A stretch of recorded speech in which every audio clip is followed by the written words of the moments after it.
Hello, wrestling fans. It's your boy, the One. I'm here tonight. I'm back after my 2 weeks hiatus. I've been busy, as you notice. Why I haven't been there to get my wrestling reviews. But tonight, I'm back. Should be back every week again. I'm here tonight to give my reviews on TNA and NXT. I miss y'all, folks. Miss getting my reviews. A lot of excitement has happened since the past 2 weeks that I missed my reviews. So let's get caught back up to where we from tonight. So we start off tonight with NXT. NXT starts off with we have a Divas match between Carmella and newcomer Peyton Royce. And the match was pretty alright, Carmella ended up picking the submission victory. Then we go backstage with Samoa Joe and Finn Balor as they talk about their match tonight in the Dusty Rhodes Memorial as they have a tag team match against the Lucha Dragons in the main event. So after that, we have our first tag team match, a continuation of the first round from last week. The rest of the first round happened tonight. In this one, we had Tyler Breeze and Bull Dempsey, an unlikely team that Rio Rico put together to face Johnny Gargano and Tommaso Ciampa. Tommaso Ciampa, who many of you don't know, he's one of the former ROH guys, I know a little bit about him. I've seen him wrestling ROH. Pretty good wrestler. But during the match, Bull Dempsey accidentally runs into his partner, knocks him off the ring apron. And Ciampa pins Dempsey after distraction. So Tommaso Ciampa and Johnny Gargano advance to the next round by defeating Dempsey and Breeze. After the match, Tyler Breeze assaults Bull Dempsey. So then we go backstage. We had Lucha Dragons talking about their match tonight against Samoa Joe and Finn Balor. Then before our next match starts, we have an interview with the so-called Total Diva, Dana Brooks, who talks about her one day becoming the NXT champion to prove that she's not just a joke, that she is the Total Diva, and that playtime is over. Sounds familiar, huh? Where did I hear that term before? Oh, I got it. From the dollhouse of TNA. Come on, Dana Brooks. Come on. That's what kills me about some of these. They pick up some of these pickup lines that are used by other wrestlers or other organizations.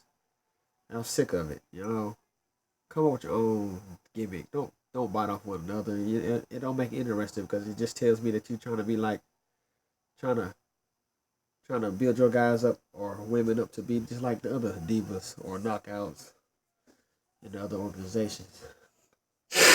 So, Dana Brooks, oh man, come on, playtime is over. Get real. But anyway, that leads to her match against Billy Kay. Billy Kay, what can I say? You just lost to Eva Marie last week. Now you want to wrestle somebody. I mean, come on, man. Put these women in some good matches. What happened? Since Sasha Banks, Charlotte, and Becky Lynch lost, we ain't got no competition for the rest of the divas that's been there. I mean, what's up? I mean, I don't know what's going on. But as we all know, who won that match? Dana Brooks.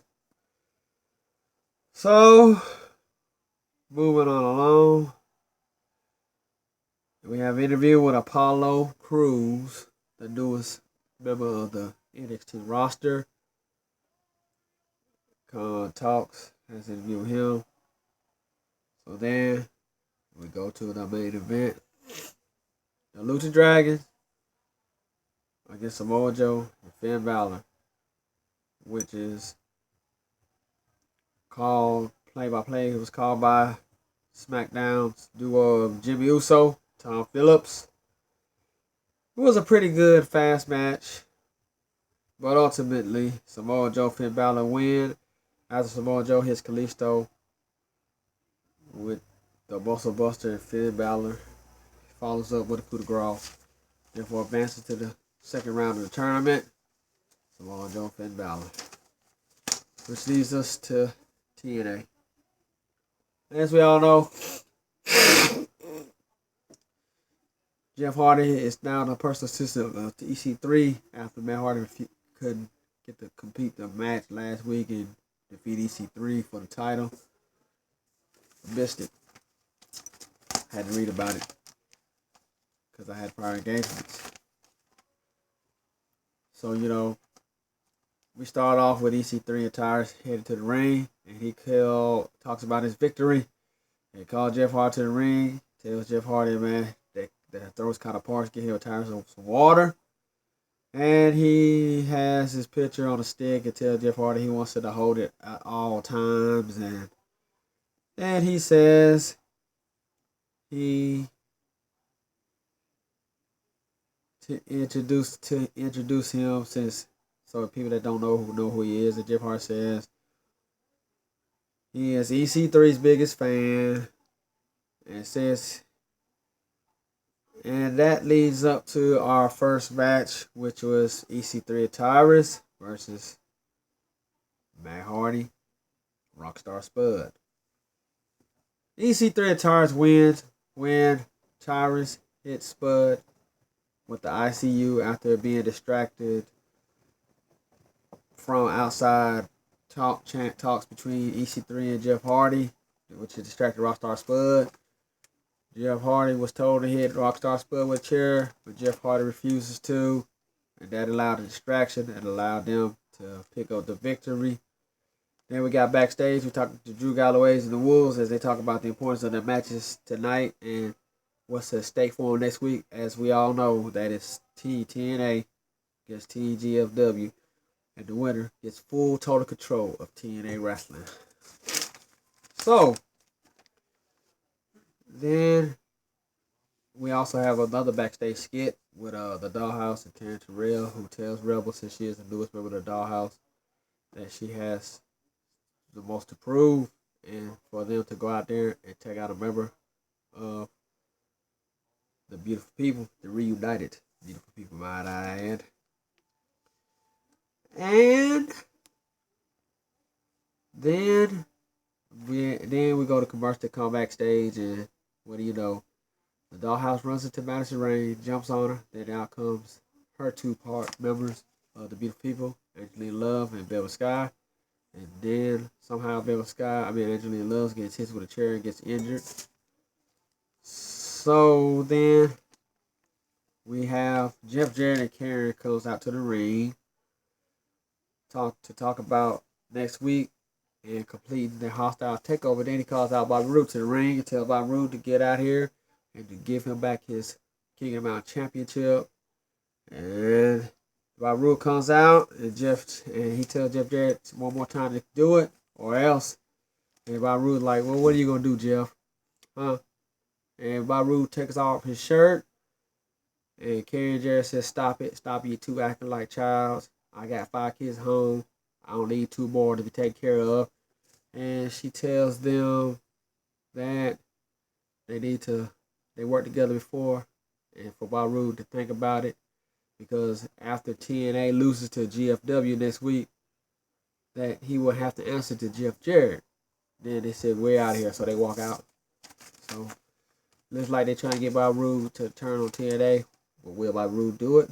Will he be the it factor? Will he be the deciding factor in that match? We'll have to wait till next week to find out. So then we go to our next gambit, which was Galloway's was backstage talking to Eli Drake, Jesse Goddard, and Kenny King, and trying to tell them they need to stand up and fight for TNA. And Kenny King was like, we need to fight all these battles, and if you are going to be the leader of this army, we're not interested. So then Galloway says, well, if you're not, then I got some guys who will. That up comes Robbie E, Tigre Uno, and Micah.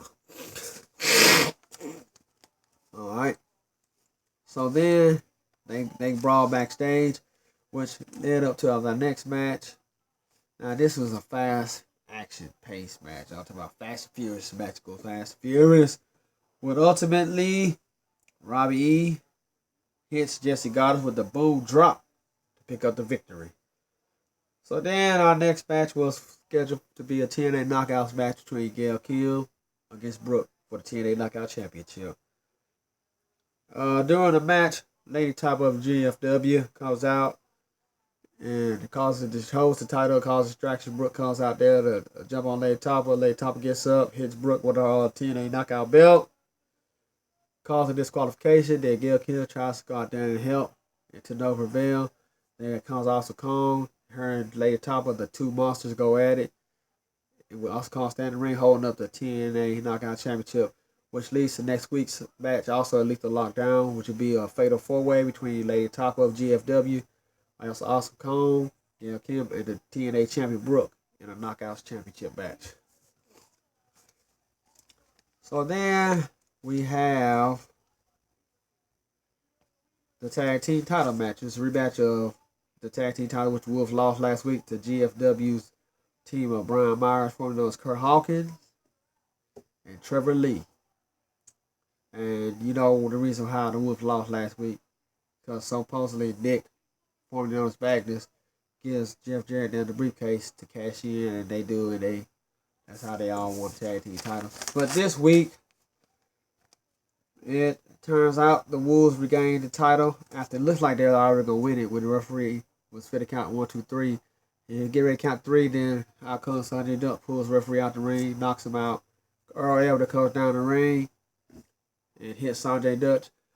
So while this is going on, Myers attempts to hit one of the Wolves with a chair, but to no prevail. And then the Wolves counter, and Spike power drives Trevor Lee, and Earl Elder counts 1, 2, 3, therefore regaining for the 4th time TNA Tag Team Champions, the Wolves. And then we have Christopher Melendez, who comes to the ring on crutches. As we all know, he lost his leg to Eric Young. And he calls out Eric Young once again. And Young comes out to the ring and tells Melendez's leg. And tells Melendez they're going to fight again. But this time, he's not just going to take his leg. That he's going to take everything from him. And the Melendez will never come back. So, after that, we go to our main event tonight, which is between Drew Galloway's of TNA against Christopher Madisky, formerly known as WWE's version of the Masterpiece Chris Masters, in a lumberjack match. For the team members of TNA, comes to be the lumberjacks for TNA side, and the lumberjacks of the team of GFW's team, the lumberjacks on that side. Now, the winner of this match has the one-man advantage in next week's important Lethal Lockdown match. So, we get down to it, and eventually, both sides of the Lumberjacks get to it. Then Jeff Hardy decides he wants to walk in with the guitar, and he's going to try to hit Drew Galloway's with it. But out comes Aaron Young, who stops Jeff Jarrett. He pushes Jeff Jarrett around. They push each other back. Aaron Young takes the guitar away from Jeff Jarrett. And we already knew what's going to happen. It seems like Drew Galloway has bad luck with people coming in and interfering in matches and thinking they're going to help him and they turn on him. Aaron Young turns around, hits Galloway's with the guitar, causing Madisky pick up the 1-2 victory, causing TNA to lose the one-man advantage to Lethal Lockdown. So in Lethal Lockdown, every time it starts off like a Royal Rumble match, you know, we have four people on each team. They start off with 2. And then after so many minutes, the next representative for that team comes. So after each time, so there'd be a 2-on-1, then it evens back up 2-on-2. But you know, every time it gets even, then GFW will have an extra man advantage because the next man gonna be a GFW guy. So, looking forward to seeing what's gonna happen. Do I think TNA is gonna do? Do I think this card gonna lose ownership of TNA? I don't really think so. But I still think that they still going either way it go, I still think they gonna be together, forward together. But I still think this card still have ownership. I think 10 days, superstars will find a way to pull it off. But I think the same factor is gonna be Bobby Roode though. Is Bobby Roode gonna do the right thing and stick to his guns and keep TNA intact? Or is they gonna let Jeff Jarrett take full control, which I think that's what it was anyway.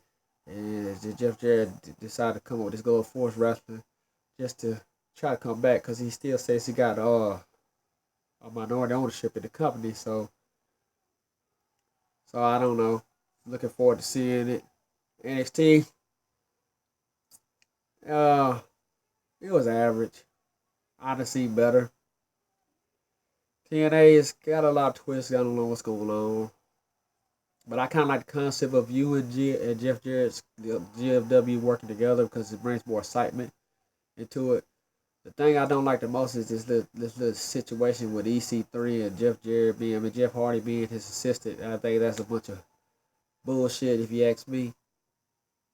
I mean, I just think it's just a matter of time for Jeff Hardy can actually come back and wrestle again. I'm looking forward to them either to come back soon or to part ways with TNA him back to go back to WWE. As y'all know that the Dudley Boys are back on WWE, which is why I think they had it set up for them to take out Bully Ray anyway, because they already knew Bully Ray to the sign with WWE and they're in the mixed tag team, so why not bring the Hardy Boys back to make the tag team, bring back the tag team division back to build it up, you know. But, that's just my opinion, speculations, I don't know. But, I am the Blue Wine, and I'm glad to be back to give you my reviews. I should be back from this day forward each week, give you my reviews. I'm gonna start back off doing my Raw reviews Monday. I know that a lot of people don't. I guess so many people probably do Raw reviews, so I don't get a lot of views on my Raw reviews.